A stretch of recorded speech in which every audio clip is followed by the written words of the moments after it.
We have already discussed metric spaces, so the generalizations of Rn, keeping the notion of a distance between two elements. We have also discussed the normed linear spaces, which is a generalization of Rn, which preserves the notion of a size of an element. But there is one more very nice notion in Rn. It is the notion of dot product. So if we have two vectors from Rn, then we can define the dot product. This dot product has a very nice feature. If we take the product of an element with itself, then this expression will be zero if and only if the vector is zero. Now, if we consider the n-dimensional vectors with complex coordinates and use the same formula for the dot product, then it will not work. For a vector x, say in R2 with coordinates 1i, it's not in R2, it's in C2. If we take the dot product of this vector with itself, then we will clearly get zero, although the vector itself is not zero. So for C2, we need some kind of a modification of this dot product formula.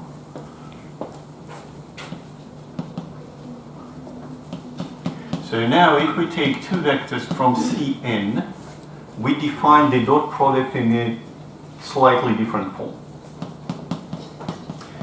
We take the sum over all components and then we multiply xi by the complex conjugate of yi.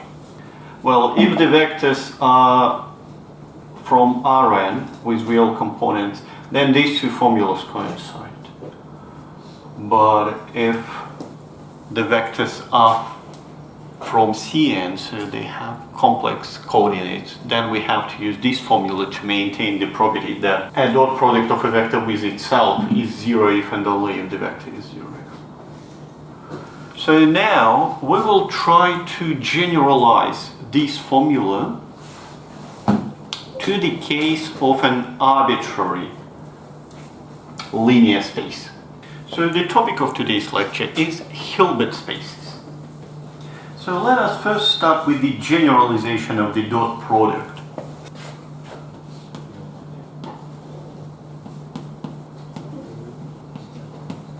Over the field of real numbers or complex numbers, we will not consider any other cases.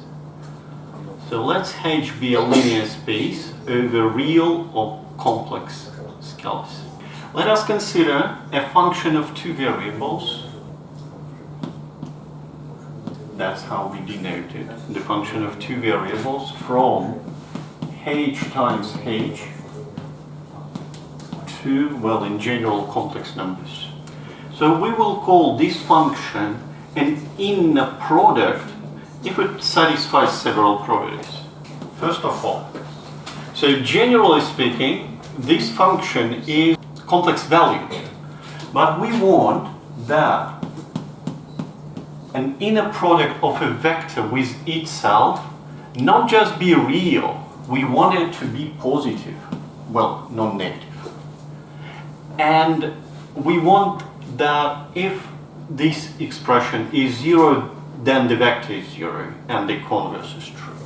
As a second property, we want this function to be linear in the first argument. So what happens if we flip the vectors, if we change the order of vectors? Then it will be the same as it was before, but with complex conjugate taken. Well, in this case, if we have a linear space and an inner product function defined on it, the pair of a space and this function, we call it inner product space. Let's consider a few examples. Well, of course, Rn with the dot product defined as with the inner product defined as it was before, it is an inner product space, which is kind of natural because we want to generalize this notion to the broader case of spaces. Cn is also an inner product space. Let us consider two more, say, infinite dimensional examples. One will be the space of sequences, and the other one is the space of functions. So for sequences, we will take the space L2 of sequences summable with square, and let us also consider the space of continuous functions on the interval AB. The Cauchy-Schwartz inequality holds for the usual dot product. Well, is our generalization of dot product to inner products is nice enough for the Cauchy-Schwartz inequality hold in this new reality? Well, it turns out that it is. So for every two vectors, the inner product of x and y, absolute value, is less than or equal to the inner product of x with itself to the power 1/2 times the inner product of y with itself raised to the power of 1/2. So first of all, let us take lambda and let us consider a vector x plus lambda y, and let us take the inner product of this vector with itself.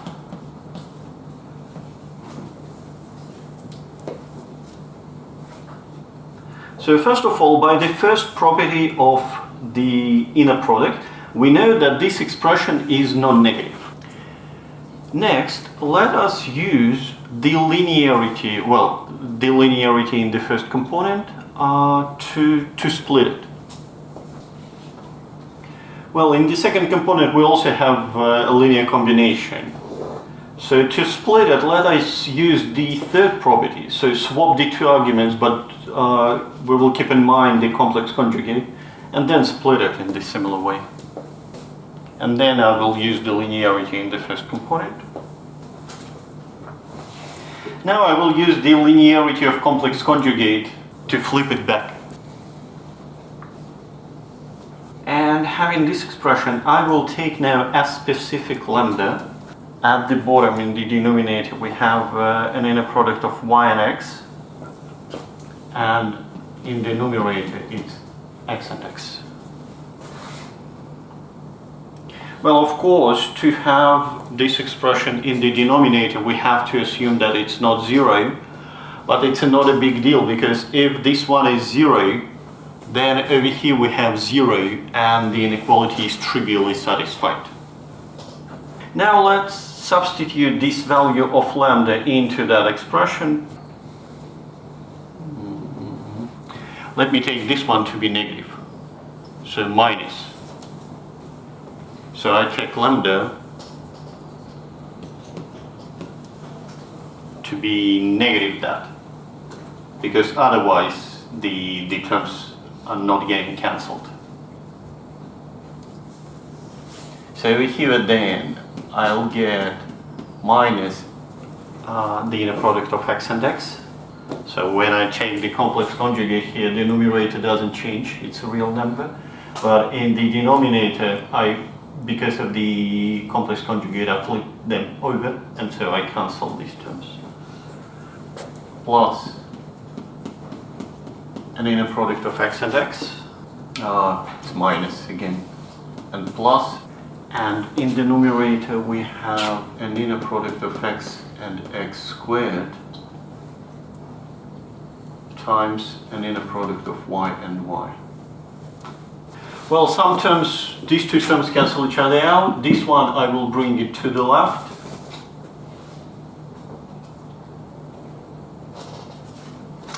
Let us now divide it through by this term, again, without loss of generality, without any problems. We can assume that it's not zero, otherwise this is trivial.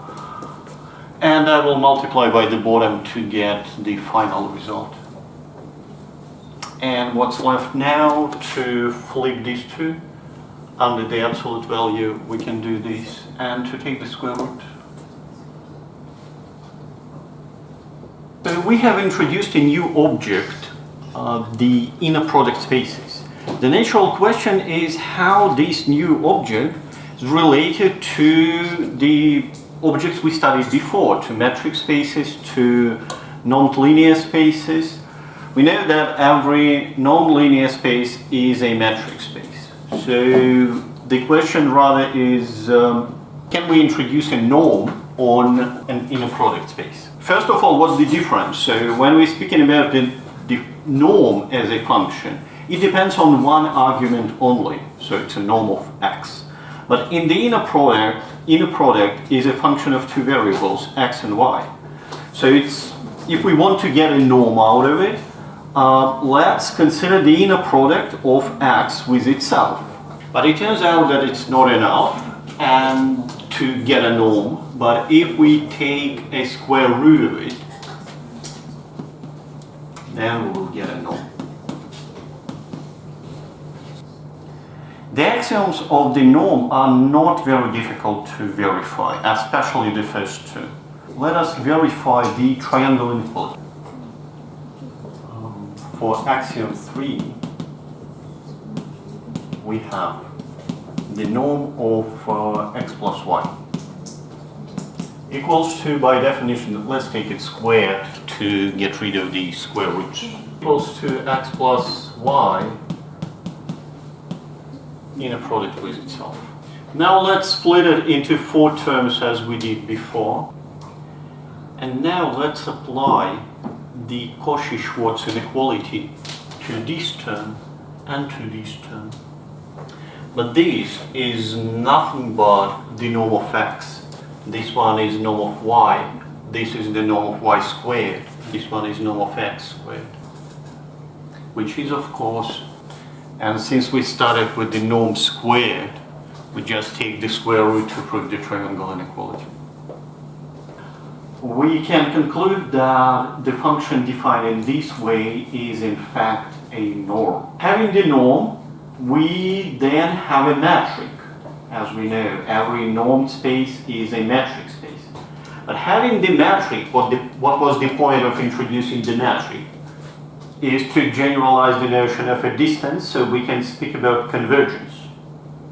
So now we can speak about convergence in the inner product spaces. And we can speak about the completeness definition. A Hilbert space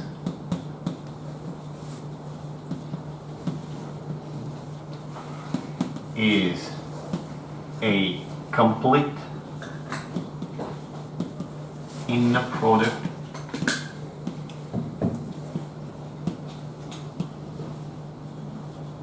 space. Well, we have considered 4 examples of inner product spaces: Rn, Cn, L2, and CAB, continuous functions. The first 3 of them are complete, so they are Hilbert spaces, but the 4th is not. And you might ask me a question. That few lectures ago, I have taken an example of CAB and showed that it's a Banach space. So I claimed that it was complete. The difference here is that here I consider this space CAB of continuous functions with the integral norm. And with this integral norm, it is not complete. But few lectures ago, I considered CAB with the uniform norm, with maximum norm. And with that norm, it is complete. So there is no contradiction. Let me write down a couple of fairly simple statements which I leave for you as an exercise. The first claim is the inner product as a function continues in both arguments. The second statement will be about the norm which is generated by the inner product. Well, which means that the norm equals to the square root of the inner product. So if the norm is generated by an inner product, then the parallelogram law holds. From the classical geometry, we know a nice property of parallelogram, that if we take the sum of lengths of diagonal, it equals to the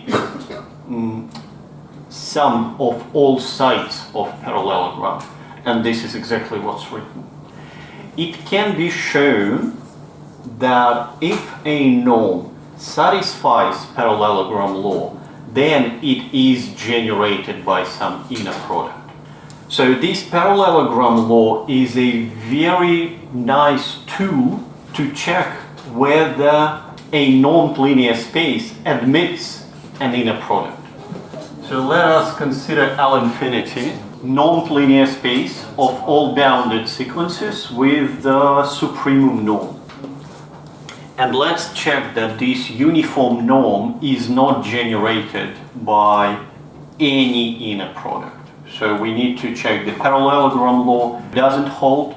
Let us take two fairly simple elements. The first component is 1, all the rest of them are zeros, and E2, the second coordinate is 1, and the rest of them are zeros.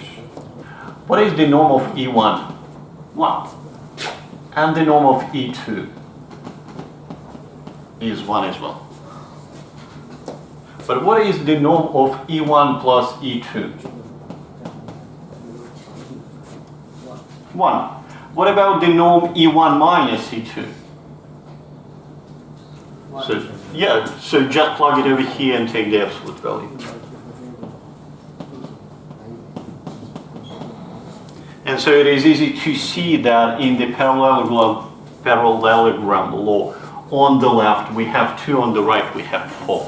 So it fails to hold. And so the infinity norm, the uniform norm, is not generated by an inner product. So if we go back to our space CAB of continuous functions, when we consider CAB with the uniform norm, this norm is not generated by the inner product. So CAB with uniform norm is not an inner product. But we can define an inner product on CAB, but if we consider norm which is generated by that inner product, the space is not complete. In Rn, we can define the notion of two elements being perpendicular to each other. And in particular, we can define it in terms of the dot product. So the elements are perpendicular to each other if their dot product is 0. So we will mimic this definition to define orthogonality, similar notion in the inner product spaces. So let us now generalize a notion of orthogonal vectors from n-dimensional spaces from Rn to an arbitrary inner product spaces. So we say that x is orthogonal to y, or x and y are orthogonal. We will write it as x orthogonal to y, as usual. If an inner product of x and y is 0, well, as an immediate consequence of this notion, we can state the Pythagorean theorem. That will be an exercise. If two elements are perpendicular to each other, then x plus y squared equals to x squared plus y squared. It's not a coincidence that in the inner product spaces, we see the first appearance of Pythagorean, because this theorem does not exist without the notion of orthogonality. So in more general spaces like non-linear spaces or metric spaces, we do not have an analog of Pythagorean theorem, which further leads us to understanding that the inner product spaces are the spaces which are most similar to the world we live in, and for which we have an intuition, geometric intuition. The geometry of metric spaces or non-linear spaces can be completely different from the world we got used to. I will also ask you to generalize these two systems of any finite number of vectors, but before we go there, let me define a couple of notions. Definition. A system of vectors. I will not specify whether it's a finite or infinite. In an inner product space H is said to be mutually orthogonal. Any vectors EI and EJ are orthogonal to each other if I does not equal to J. As a second part of this definition, I will call a vector normalized if its norm is 1. Now let's take these two definitions together, mutually orthogonal and normalized. If we have a system of vectors which is mutually orthogonal and normalized, we will call it orthonormal. And this in particular means, if we use the fact that the system is normalized and the definition of orthogonality, this means that the inner product of any two elements from this sequence equals to the Dirac delta function, which is by definition equals to 1 if I equals to J and 0 otherwise. And as another exercise for you, I will ask you to generalize the Pythagorean theorem to the case of finitely many, mutually orthogonal vectors. As a simple consequence of the definition of mutual orthogonality, we can conclude that any mutually orthogonal system is linearly independent. Let n be a natural number, and let a system of n vectors in our inner product space be orthonormal. Then, for every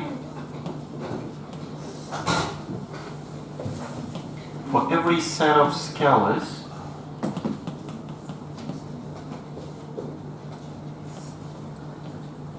in C, we have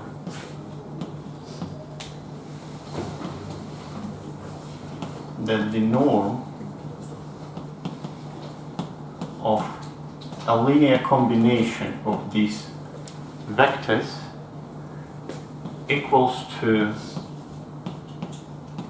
the 2 norm in Cn. Now let us speak about Hilbert spaces, so the complete inner product spaces. And we add one more property to these.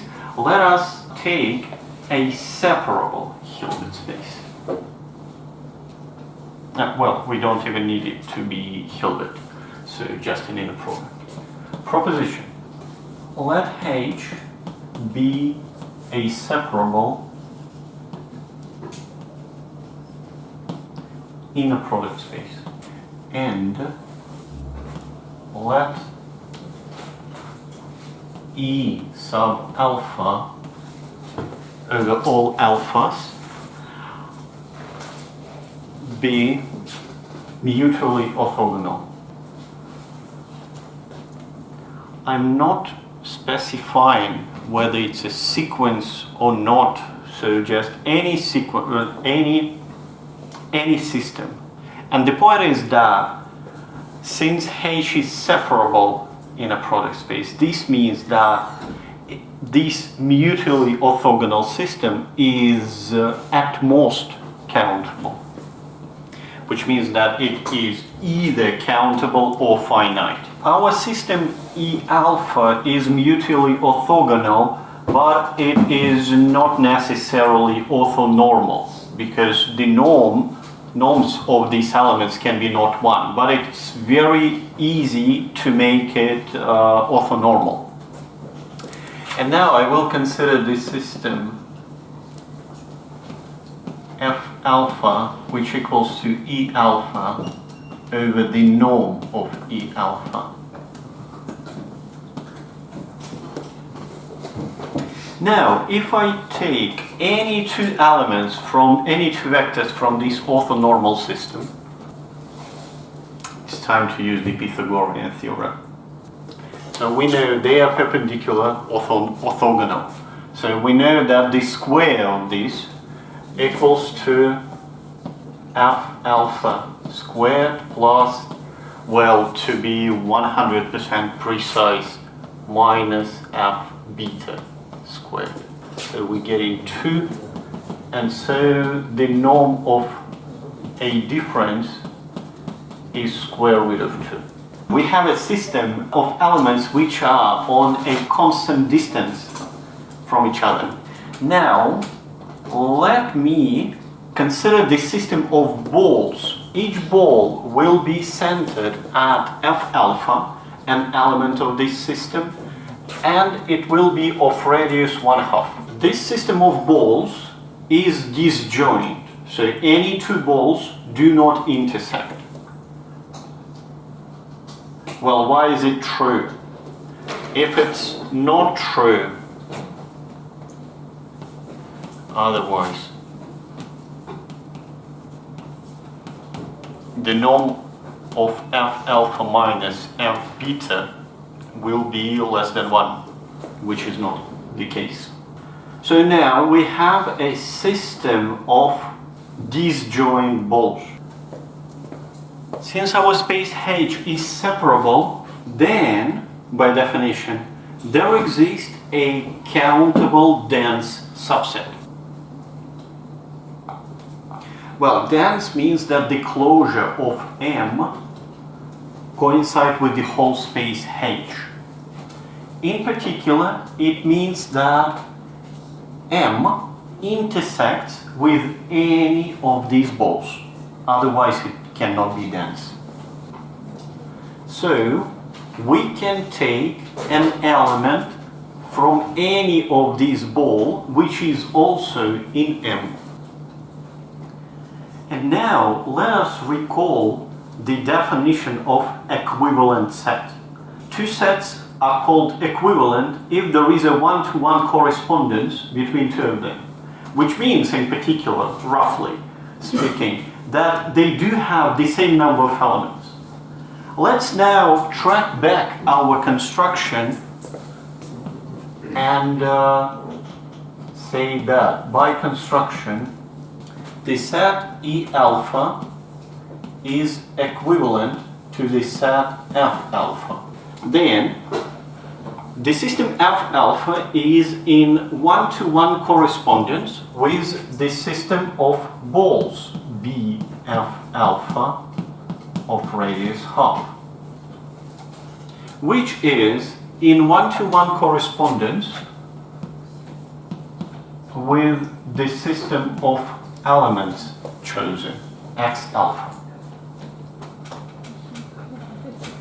And what is left to say that F alpha are elements of the set M, which is at most countable, as we said.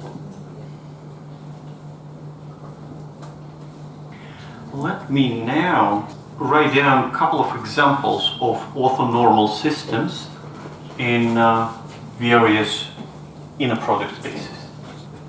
The system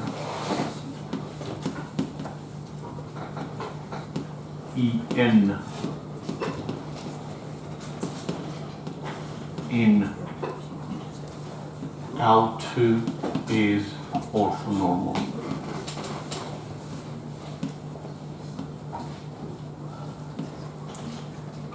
Here, En is the sequence with 1 on the nth position.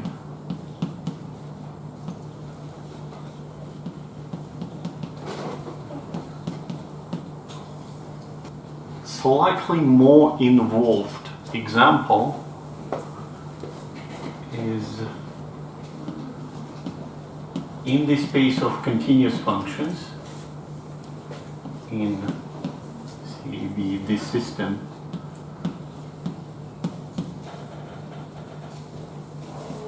So as a first function, we will take the constant function, and further we take cosine of nx over root pi, then sine of nx over root pi, and take this from n to infinity. So this system is orthonormal system in CAB. Now let us consider the following problem. If we have a say orthonormal system in some Hilbert space, and we have an element of this space, what it will be the best approximation of our element by the linear combination of that orthonormal system. So that will be the best approximation problem. So the problem is stated like this. So we need to find alpha 1, alpha n such that the value of x minus alpha I ei is minimal.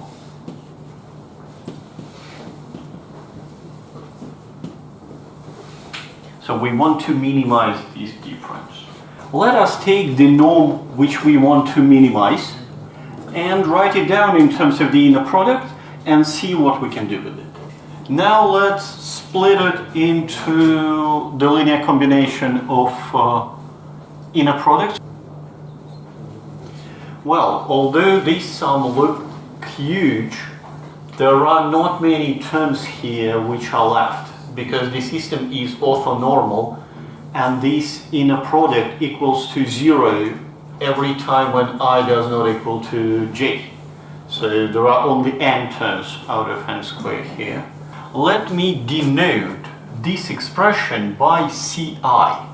It depends just on x and our system.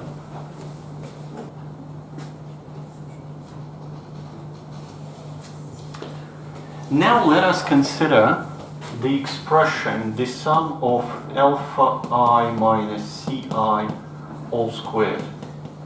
This is what we get.